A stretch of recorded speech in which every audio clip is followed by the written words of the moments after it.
Hello guys, so in today's video, I'm going to show you how to retract or cancel a bid or offer on eBay. So head over to ebay.com and log into your account. Make sure you're logged into the correct account where you placed the bid or made the offer. Next, hover on My eBay on the top right corner. Click on Bids Offer or Purchase History. It depends on your layout. This section shows all the items you bid on or sent offers for.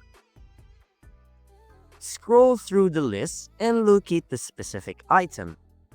You can check the item title or the date to make sure you're selecting the correct bid or offer.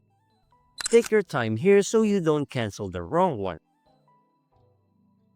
Once you found the correct item, look for the option that would say something like Retract Bid or Withdraw Offer.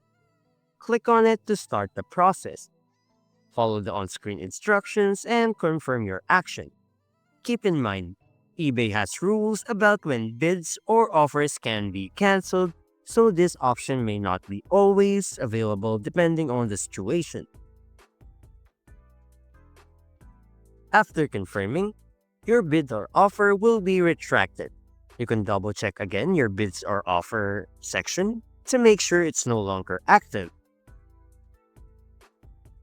And just like that, your commitment has been updated successfully. So, if you found this video helpful, don't forget to hit the like button, subscribe to my channel, and click the bell icon for more tutorials and tips. Thanks for watching, and I'll see you in the next one.